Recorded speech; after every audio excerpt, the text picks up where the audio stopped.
Welcome to Vetted Conversations, coming to you from our 2026 Flag Day convening in Washington, D.C. This is our live events series where we bring veterans, military family members, and community leaders together for the conversations that actually move the needle on civic engagement and patriotic participation. We're your veteran and military family member hosts, bringing you the conversations that matter. So let's get into it.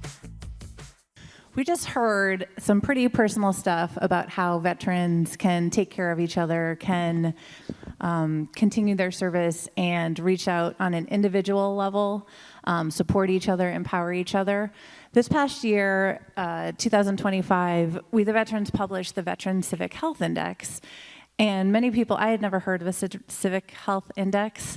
I don't know if all of you have, but it's actually a pretty cool report on how people, usually it states, but we've done it for a number of years with veterans, are engaging in their life. And most people will think like voting, volunteerism, but it measures an awful lot of other things as well, including helping your neighbors, taking out the neighbor's trash, connecting on an individual level, the way Jimmy mentioned.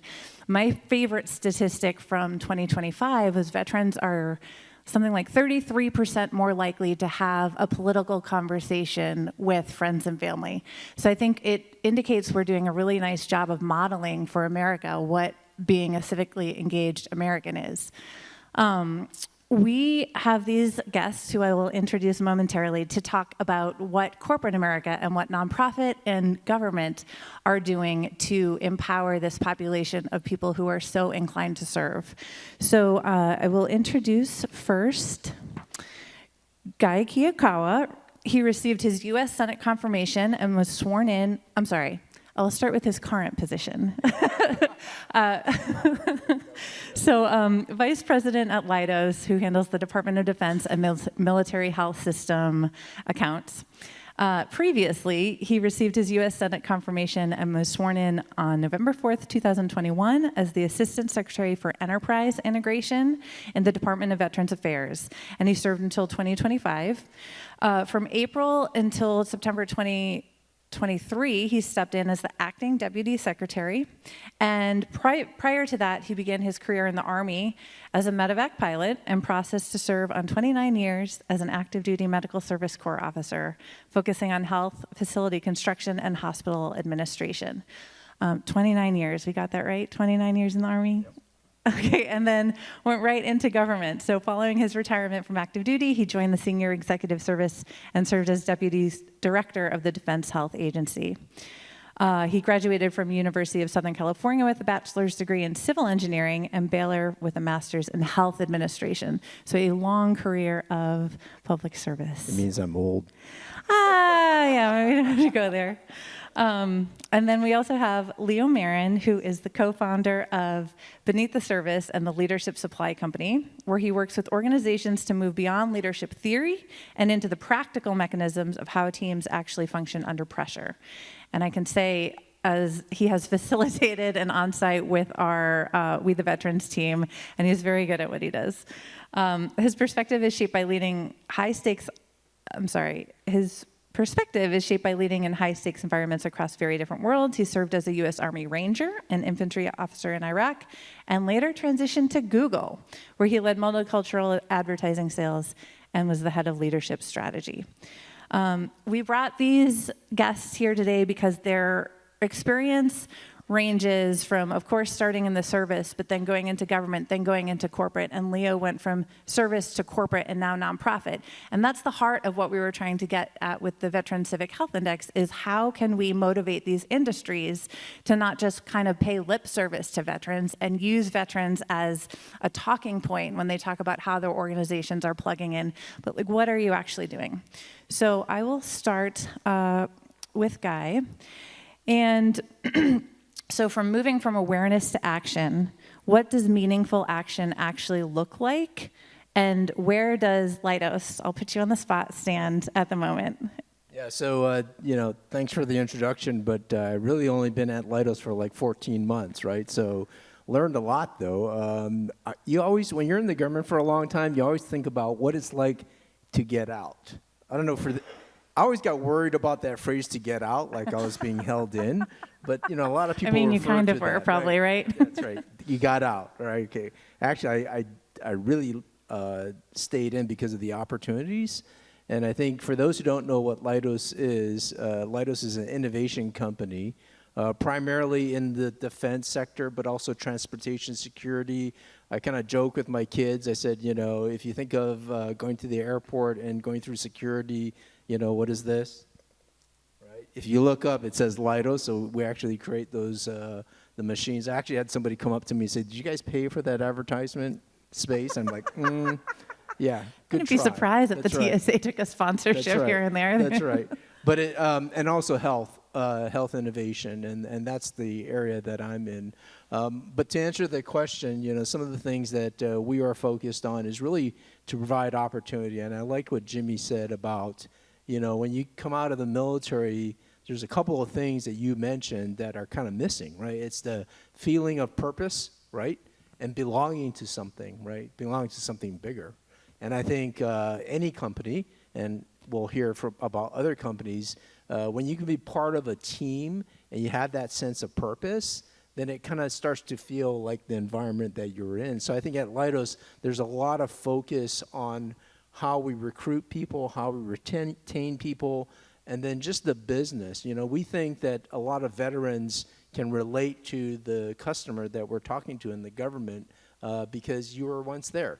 You can speak like them. A lot of people will say, well, but that's just to open doors. Opening doors is an overrated thing. You have to actually have substance. And as an innovation company, we invest in technologies to solutions that are out there. And one of the things Tom Bell, our CEO, focuses on is don't just talk about what we can do for the government. You have to show them. And I think that's really different. And that makes it, when you talk about your service and always wanting to solve problems, this gives you the opportunity to actually do that. And I joke with some friends, I say, I feel like in the 14 months that I've been with Leidos, I feel like I've been able to actually solve more tactical problems than my time in the service. Typically as a leader, you're trying to solve all the problems, and most of them are internal to your own organization. So I think that's one of the main things, is creating the environment and the opportunities. Leo, I'll ask you the same question about Google, which is not necessarily associated with the defense industry the way Leidos might be. What are some things you saw that Google was doing to empower veterans, and did they even recognize the leadership value that we bring to the table? Yeah, totally. For the record, I've been out of Google for 3 years. So I know, I'm I said you're the speaking for co-founder myself. beneath the service, and that's where you are now. No, but I mean, I guess from our time there, it's funny because I think it's this week or next week they're doing a veteran, like what they call VetNet, the big employee resource group, does put on. I think there's like phases. The basics is what we see any kind of company doing: the job fairs, the resume writing workshops, et cetera. They tried in previous years, and we'll talk about this maybe in future questions around AI. They created like an MOS translator tool back in 2019 or something like that, or 2021. That kind of fizzled, and now they have a different tool. They do provide veterans with the Google certificates, AI certificates, project management certificates, so education, those are free. Enterprise accounts. So that's kind of like external product. So in addition to bringing the veteran into campuses or hosting virtual hiring situations, they also prepare kind of a suite of different useful things that you could use, like a Gmail account or an enterprise account if you're a veteran entrepreneur, or a certificate if you're someone like me who, my job in the military is really hard to translate. I could go and get a project management certification, add that, and now boost my profile a little bit. And then internally, crossing bridges for those that are employed, allowing them to integrate, but also and be part of something like a VetNet, which they also includes non-serving people in as well. And so you're part of this larger community, which I think is kind of the more important part. to dispel all the stigmas that veterans, there are risky hires, or, I remember being asked, like, do you have PTSD, like, by my manager, and just things. So these internal organizations that create the spaces for people to interact and realize that they're just regular people being regular people worried about their bills. So those are a little bit of the infrastructure that Google provided. Yeah, we talked about earlier in the day certain stereotypes and how ways to sort of break stereotypes or remove those when you're interacting with veterans or military spouses. And I think that's a really important part of it. Another sort of challenge that I think probably I can relate to personally, many of us might be able to relate when you are getting out of the military and wanting to transition to a career that doesn't align. And project manager is a typical one, right? But there are some other jobs that we are well suited to lead in due to a lot of the skills and then our nature. I have a good friend of mine who knew she wanted to get into nonprofit after she got out of the Navy. She's passionate about climate and about, she wanted basically to be in the Sierra Club. And they didn't want to hire her. She had to volunteer. She had to give so much free labor because they looked at her and they thought a veteran doesn't belong here. And then she ended up becoming the COO. And so when we talk about transitioning, what can corporations or government or nonprofit do better to embrace some of the natural leadership that some of us have built with a 5-year, 10-year career already leading people? Yeah, so you bring up a really good point, right? Because when you think about the normal occupations in the military, some of them translate, some of them don't. But irrespective, what is different is that for those who haven't been in the military, we have this term, you're up or out, right? Meaning you're always getting promoted or have the opportunity to be promoted. And so you're getting that training and that opportunity to get the experience. And I think that's the part that can translate very quickly. You did say something, though, that really resonated with me, which is, yeah, sometimes you do have to enter the organization, maybe not at the exact same level that you left the military, right? Because you do have to learn about the organization. But I always say if you bring value to an organization, then it doesn't matter where you sit in the organization, right? Because you're going to add to that company's bottom line, or if it's a nonprofit, to their goals and objectives. And I think some of the things that I've seen at Leidos is really starts with the hiring, what we call talent managers, right? Are they looking for the types of people that have those skills? The interesting thing, and I'm not speaking about Leidos specific, but even in the government when I got out of the military, is that just because people are in certain positions, you assume that they have leadership and management skills. And that's not always the case, right?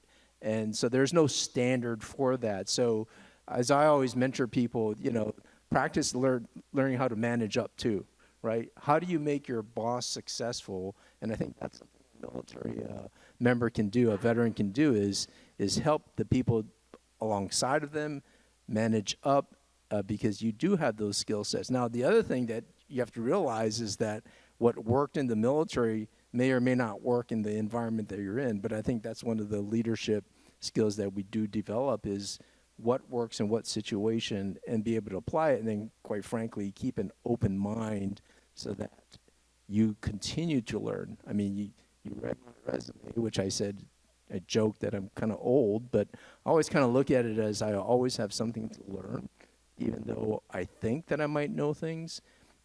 And that's the thing that you keep having to help people out with. The other thing I would say about Leidos is creating partnerships. It was kind of a joke. I didn't know what an M&A was, right? I mean, hey, I was in the government. What would I need to know what an M&A was? Mergers and acquisitions. But I think a lot of large companies, especially in this town, merge with other companies or acquire capabilities very quickly. And it's a whole area that I realized I have no clue, right? But I had to learn. And as I learn, I combine that with some of the leadership and management skills that I have. And ultimately, what kind of value do I bring to the company or the people that I'm working with? And slowly over time, just like you used the example of your friend in the Sierra Club, I think, value is is kind of a neutral thing. It doesn't matter who you are. If you bring value, then people, gravitate towards you. I used to work in a lot of hospitals, and I used to joke as an administrator, if the providers, the doctors or nurses were standing in my doorway, I must be providing some value, or else they wouldn't be coming to me. So, the more people come to you, then the value is there. So that's what I would say. I think it's sector dependent or industry dependent. Like your friend was trying to get into a non-traditional path. Tech is a non-traditional path, but a third of veterans work in the government and public sector. Another third is private, for-profit companies. 16% healthcare. So it kind of depends. So there's no real answer depending on where you go. But it can be extremely frustrating. But to your point, one of the mantras, I'm looking over there because my wife is there. She's my co-founder. We talk about this all the time, that you can have character and competence, which means you're a really good person that's really good at their job and still fail because you lack context. So that's our 3C model. If you don't know how to pick up on group dynamics and learn to shut your mouth in certain instances and know when to step in and step out because you're so hard charging from your military experience that relied on traditional models of leadership, you're gonna fail. And I see that being a very frustrating thing. I was certainly frustrated by it, having been in charge and then being an individual contributor and thinking that I could do my manager's job better. But here's the thing, they earned that spot through their domain expertise, industry experience, education. And so I had to figure out how to get rid of that chip off my shoulder, basically. And to your point about providing value, like that's the name of the game, and it can be very frustrating for veterans who come from a collective communal mindset to go into performance management systems that are individual based. I remember struggling for hours trying to write my performance report at Google because I said I didn't do anything by myself over this last year. And unfortunately, we do pay the price for that additional labor of being the team player and doing the extra, what they call the organizational citizenship, the extra work and picking up these extra tasks. It comes to our own detriment because while we might ramp up faster, we sometimes get promoted slower because of these extra things that we're doing, and we're not, asking for the visibility because it's not in our character or value set to do that, because you don't do that in the military or your previous history, right? So I think those things about leadership and why it can be frustrating and how we might accelerate it. There's two things there. I think the silver lining is AI. How many of you use AI? Like daily, like every single day? It's not as much, right? So yeah, and I really think it's super important. Veterans are well positioned because AI, if you look at it, it's literally just a pattern recognition tool. I feel like the military community is really good at pattern recognitions. How many people have had to move and have a system for moving when you PCS or move to a different city? Tasks and training, you're constantly in it. And so you're well positioned to type in and tell any kind of general purpose technology, a GPT, an AI, exactly what you need. And that is a skill, it's like a new skill that is missing. Or if you were, in charge of a squad or a platoon or whatever, you knew how to give instructions. AI is the exact same thing, and people keep talking about agentic AI, and it's coming and whatnot. I think we're about 6 months away from truly managing agents, whole writ. But that's like such an incredible skill that the military community can use. You just have to kind of learn the technology a little bit. So I'll stop there, but I think we can probably leverage the experience of the military community so that they can kind of circumvent these sometimes frustrating experiences of coming in at entry level when they probably should be a little bit higher. Yeah, I think that's interesting to think about because I'm still a spouse, and AI is not necessarily my husband on his radar so much as it should be, right? And that's a critical skill, of course, that nobody's going to necessarily advance without necessarily. And it's also an interesting dichotomy because the next question I was going to ask revolves around sort of like being online versus offline. And so the National Conference on Citizenship was the partner. We got the data for the VCHI from the National Conference on Citizenship. This year they're doing America's National Civic Health Index. So they've been collecting data from many of the states. And one of the data points coming up is that and I don't know exactly all what goes into this calculation, but the states that have like a healthier, better civic health index are less online, the way they measured that, right? And so I thought that was really fascinating. And I know Leidos particularly, because my next door neighbor works for Leidos, does a lot to get out into the community. So what are the ways that you're like not just inside the organization, but also helping, and not just helping, but using veterans to connect outside into the community, whether it's through partnerships or different community events? What are some of those successful things that you're seeing? Yeah, so as I mentioned, this is still new to me, but I have been surprised, right? Like at the end of the day, it's all good business, right? To get out into the community, not just to put your name out there, but quite frankly, the staff are trying to figure out ways to connect to the community, right? Because it's good for their business. It is. It really is. I mean, the fact that your neighbor works for Leidos, right?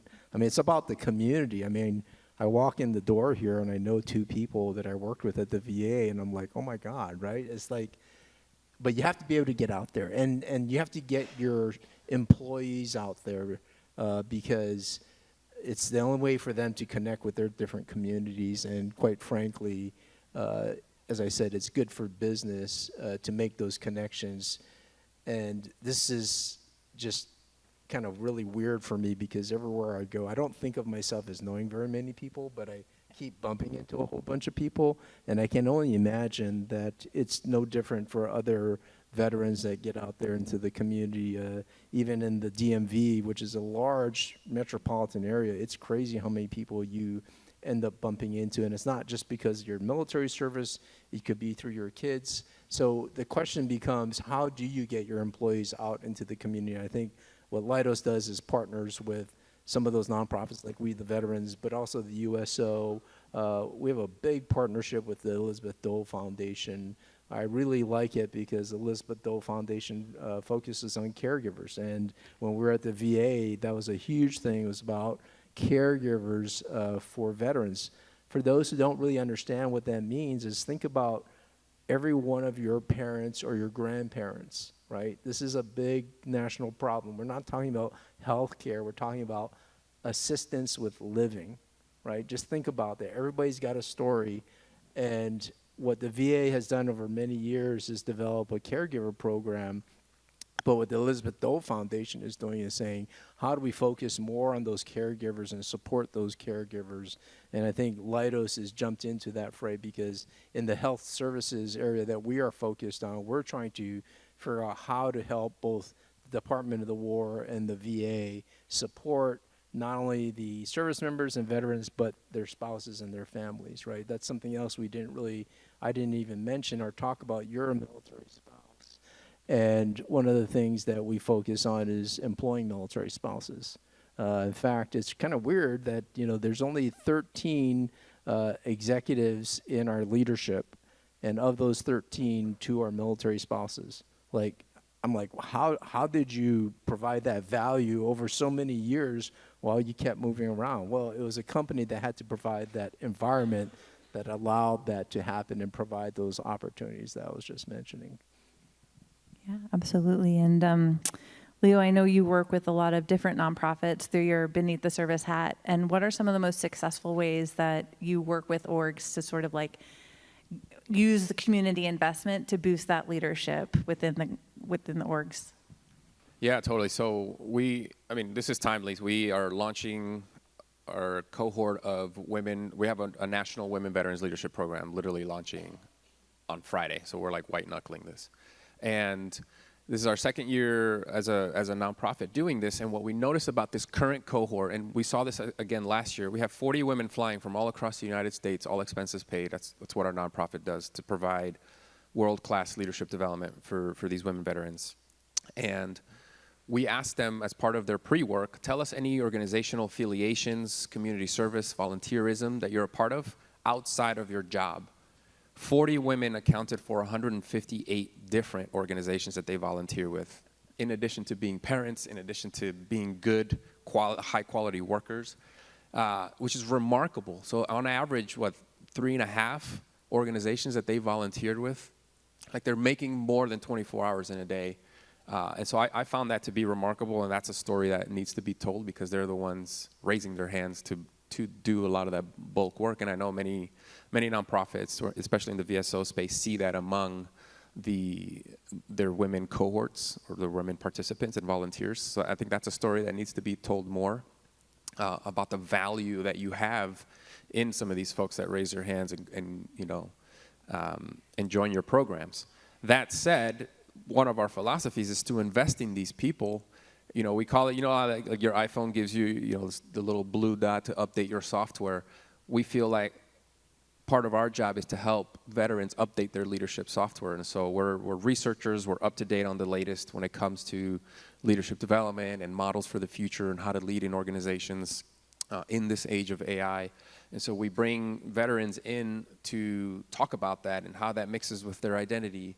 And so that they can go back into their communities, because we can't touch all the millions and millions of veterans, but they can go back into their communities and lead and bring some of those models back and make the impact in their communities, in their churches, and in their workplaces. Like we've seen great stories of people going back and changing the systems, these negative systems that they were a part of in their workplaces because they finally found the authority and the voice to do it. So that's kind of one piece, and then the second piece is telling more of these stories to help destigmatize what veterans can bring at the community level, at the workplace level, so that next time you run and bump into a veteran, you can say, oh, I see eye to eye with what you're doing. So this is a couple of things that we do through Beneath the Service.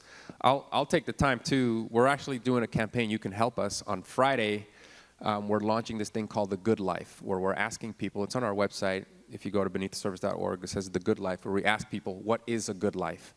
We're asking civilians, veterans, spouses, anyone, because the hypothesis is, everyone kind of is striving for this good life, and generally we're going to find the pattern in what we all want. We're already seeing, if you go to the website now, you'll see, to do well by my kids, to live with my values, to earn the right education. Like you'll see a lot of these patterns, and we're doing that on purpose to help show people, civilians and veterans alike, that we're more alike than we are different.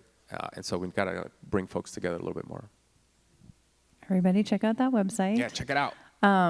Extra plug, I am a graduate of the Women Veterans Leadership Program. And one of the things, honestly, the number one thing I tell people is, it really helped me, I proudly identify as a veteran, which especially for women, I think is a little, people make assumptions and you don't necessarily feel comfortable speaking out about that or talking about yourself. And so the awareness piece and the messaging is so crucial.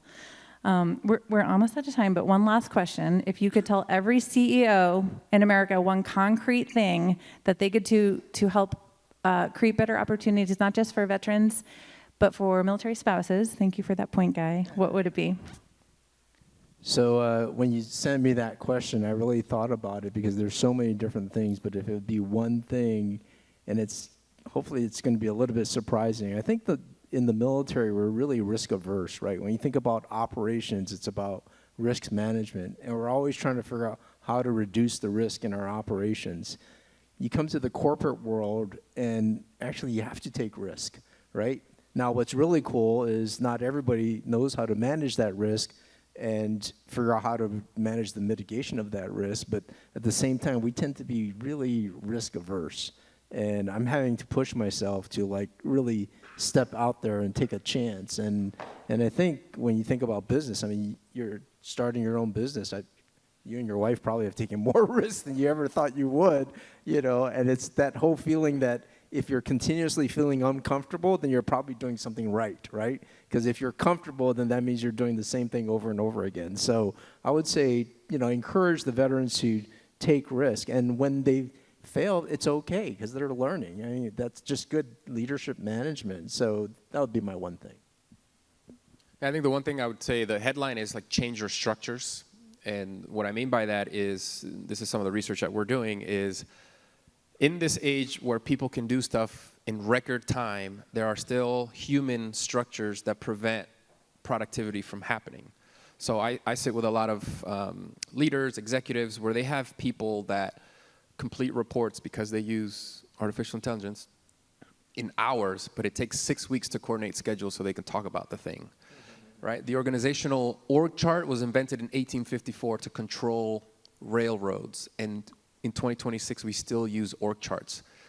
We have this, super hierarchical situation. The 8-hour workday was invented in 1917, and we're still compensating people on an old system when they're now can like really output stuff. So why would I compensate somebody for their time? Such a radical. I didn't know we invited such a radical to the stage. I'm writing about this. So what I'm saying is a lot of these structures hurt veterans. This is the reason why you have these dumbass job recs on LinkedIn with traditional skills, but you can learn anything now. I learned bookkeeping in, 2 hours yesterday.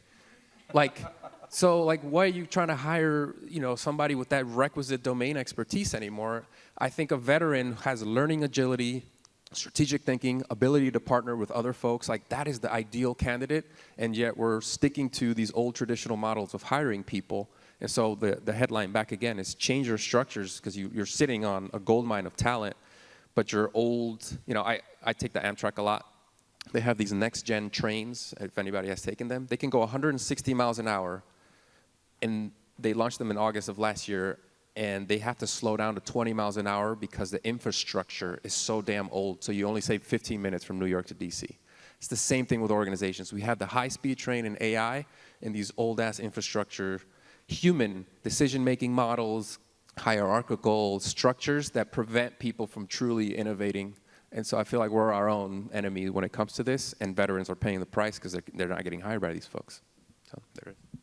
There's your call to action. Our next VCHI. Well, thanks to both of you. We appreciate your time here today and the great advice that you've given us. Applause for a bit. That's a wrap on this conversation. Thank you to our panelists for showing up, speaking openly, and reminding us why this work matters. If this resonated with you, subscribe to Vetted Conversations wherever you get your podcasts and pass it along to someone who needs to hear it. To learn more about We the Veterans and military families, head to wetheveterans.us. We'll see you on the next one.